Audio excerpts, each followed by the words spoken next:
Hello everyone, welcome back to sun vlogs. ఈరోజు నేను వీడియోలో మీకు చోలే భటూరా ఎలా తయారు చేసుకో చూపిస్తానండి. మన వర్షాకాలం స్టార్ట్ అయింది కదండి, కొంచెం వేడిగా కొంచెం డిఫరెంట్గా రొటీన్ కాకుండా చేసుకుని తింటే బాగుంటుందని అనిపించింది. మీకు ఈ వీడియో నేను సెండ్ చేస్తున్నాను అండి. చూసారా, మనకు పిల్లలకు కూడా వర్షాకాలంలో కొంచెం వేడిగా కొంచెం రొటీన్ కాకుండా డిఫరెంట్గా చేసి పెడితే వాళ్ళు కూడా చాలా మంచిగా ఎంజాయ్ చేస్తారండి. దీనికోసం ముందుగా నేను చోలేను అంటే కాబూలి శనగలను ఓవర్ నైట్ సోక్ చేసుకున్నాను అండి. నానబెట్టిన తర్వాత ఉదయాన్నే లేచి దీన్ని కుక్కర్లో యాడ్ చేసుకున్నాను. తగినంత వాటర్ యాడ్ చేసుకున్నాను. దాంట్లో పట్టా లవంగాలు, మిరియాలు, తర్వాత తగినంత సాల్ట్ యాడ్ చేసుకున్నాను అండి. ఇదంతా యాడ్ చేసిన తర్వాత ఒక హాఫ్ టేబుల్ స్పూన్ టీ ఆకు కూడా యాడ్ చేసుకున్నాను అండి. తర్వాత కుక్కర్ విజిల్ స్టవ్ ఆన్ చేసేసి కుక్కర్ 2 విజిల్స్ రానిచ్చాయండి. 2 కరెక్ట్గానైతే 2 అయితే ఉడికిందండి. లేకుంటే మీరు 3 విజిల్స్ అని పెట్టుకోండి, కొంచెం సాఫ్ట్గా ఇంకా బాగుంటుంది. చూసా ఇలా ఉడుకుతుందండి. ఇప్పుడు దీనికోసం మనము చోలే కోసం మనకు కర్రీ రెసిపీ చేసుకోవాలి కాబట్టి ముందుగా నేను ఒక 2 ఆనియన్స్ తీసుకున్నాను అండి. తర్వాత 3 టొమాటోస్ తీసుకున్నాను. కొత్తిమీర, కరివేపాకు ప్లస్ మనకు మసాలా వచ్చేసి కారం తగినంత తీసుకుంటాం అండి. ఇప్పుడు ధనియాల పౌడర్, గరం మసాలా, చాట్ మసాలా ప్లస్ పట్టా లవంగ పౌడర్ తీసుకున్నాను అండి. అల్లం వెల్లుల్లి పేస్టు, తర్వాత సాల్ట్ కూడా యాడ్ చేసుకున్నాను. ఇప్పుడు ఇది పక్కన పెట్టేసి మనం పిండి కలుపుకోవాలి కాబట్టి మైదా తీసుకోండి. దీంట్లో కొంచెం సాల్ట్ యాడ్ చేసుకోండి. తర్వాత మనకు కొంచెం పూరీలు కొంచెం సాఫ్ట్గా ఉండాలి కాబట్టి ముందుగా నేను ఒక 2 table spoon to 3 table spoon oil add చేసుకుంటాను అండి. ఎప్పుడైనా కూడా మనకు చాలా సాఫ్ట్గా ఉంటే చపాతీ అయినా కూడా పూరీ అయినా కూడా తగినంత వాటర్ యాడ్ చేసుకొని మనం మిక్స్ చేసుకోవాలండి. కానీ చపాతీకి మాత్రం కొంచెం లూజ్గా ఉండాలి పిండి, పూరికి మాత్రం చాలా గట్టిగా ఉండాలండి పిండి. అప్పుడే మనకు పూరీలు మంచిగా పొంగుతాయండి. నేనైతే ఆనియన్ కట్ చేసి పెట్టుకున్నాను. తర్వాత టొమాటోలు కూడా కట్ చేసి పెట్టుకున్నాను అండి రెడీగా. ఇప్పుడు నేను స్టవ్ ఆన్ చేసి ఒక కడాయి యాడ్ చేసుకున్నాను అండి. కడాయి వేడెక్కగానే తగినంత ఆయిల్ యాడ్ చేసుకోవాలండి. చూసారా, ఇలాగా ఈ విధంగా మనం యాడ్ చేసుకొని అది ఆయిల్ వేడెక్కగానే నేను ఆనియన్స్ యాడ్ చేసుకున్నాను అండి. ఇప్పుడు ఆనియన్స్ మొత్తం మనం ఇదంతా లో ఫ్లేమ్ చేసేయండి.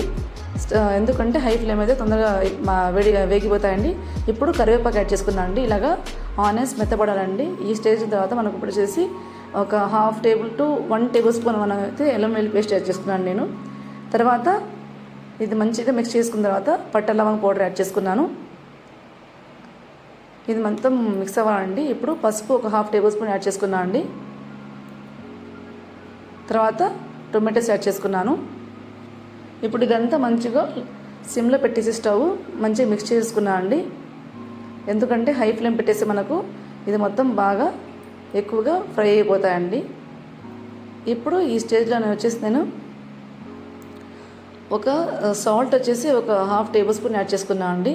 తర్వాత మనం కర్రీలో శనగలకు ఆల్రెడీ సాల్ట్ ఉంది కాబట్టి చెక్ చేసుకుని వేసుకోవాలి మనము. తర్వాత కారం వచ్చేసి నేను ఒక 1 టేబుల్ స్పూన్ యాడ్ చేసుకున్నాను.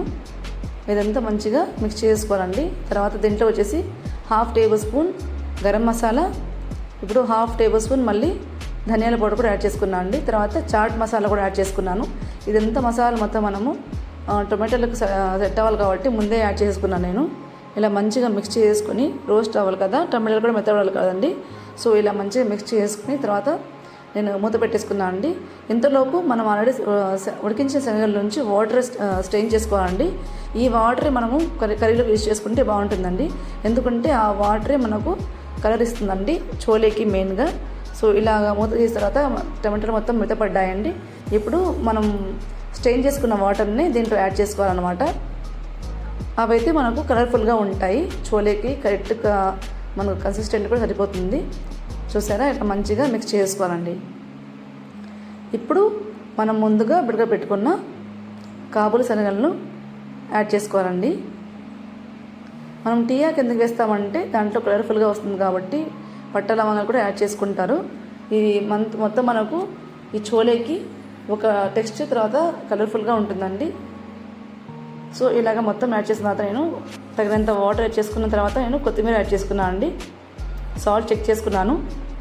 ఇలా మంచిగా మిక్స్ చేసుకున్న తర్వాత ఒక 2 to 5 మినిట్స్ వరకు మనము మూత పెట్టేసుకొని ఉడికించుకోవాలండి. ఈ మసాలా మొత్తం మనకు చోలేకి యాడ్ అవుతుందండి.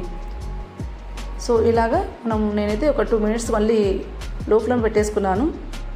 ఎందుకంటే ఆయిల్ మొత్తం బయటకు వచ్చే వరకు ఇలా సెట్ చేసుకుని పెట్టుకున్నాను అండి. ఇప్పుడు చోలే అయితే అయిపోయిందండి. నెక్స్ట్ ప్రాసెస్ వచ్చేసి మనము భటూరా చేసుకోవాలండి. భటూరా అంటే మనం తెలుగులో పూరి అంటామండి. సో ఇదైతే నేను పక్కన పెట్టేసుకున్నాను. చల్లబడిన తర్వాత స్టవ్ ఆఫ్ చేసుకొని ఇప్పుడు మనం పూరికి నేను రోల్ సెట్ చేసుకొని ఇలా మొత్తం ఇలాగ ఉండలు చేసుకొని రోల్ చేసుకున్నాను అండి మంచిగా. కానీ దీని చోలికి పూరి కావాలంటే మనకు చాలా మందంగా ఉండాలండి. ఎక్కువ పతలాగా ఉంటే మళ్ళీ పూరీలు సరిగా ఉబ్బవండి. ఇలాగా ఎక్కువ ప్రెస్ చేసుకోకుండా తక్కువగా రోల్ చేసుకోవాలి. ఇలా మొత్తం నేను 2 to 3 4 రోల్ చేసి పెట్టుకున్నాను అట్ ఏ టైం. ఎందుకంటే ఆయిల్ వేడిన తర్వాత మనకు మళ్ళీ సెట్ అవుతుందండి. ఇప్పుడు మళ్ళీ నేను స్టవ్ ఆన్ చేసుకుని ఒక కడాయి పెట్టేసుకున్నాను. దాంట్లో తగినంత ఆయిల్ యాడ్ చేసుకుందాం అండి. సో ఆయిల్ వేడగానే ముందుగా చేసుకున్న పూరీలను ఇలా యాడ్ చేసుకొని మనము ఫ్రై చేసుకోవాలండి. చూసారా ఇలాగా ఉబ్బి రావాలండి. ఇలాగ పూరీలు 1 by 1 ఇలాగా ఫ్రై చేసుకొని పక్కన పెట్టేసుకున్నాను అండి. అంతేనండి, చోలే భటూరా కర్రీ అయిపోయిందండి. చూసారా ఎంతో కలర్ఫుల్గా. ఈ టెక్స్చర్ అయితే మనకు చాలా బాగుందండి. మీరు కూడా తప్పకుండా ట్రై చేయండి. చాలా టేస్టీగా ఉంది. వర్షాకాలంలో మాత్రం చాలా మనము ఇది చేసుకుంటే పిల్లలకు డిఫరెంట్గా ఉంటుంది. పిల్లలు బాగా ఎంజాయ్ చేస్తారండి. మీరు కూడా తప్పకుండా ట్రై చేయండి. మా వీడియోస్ మీకు నచ్చితే like, share, comment and subscribe చేసుకోండి. Thanks for watching.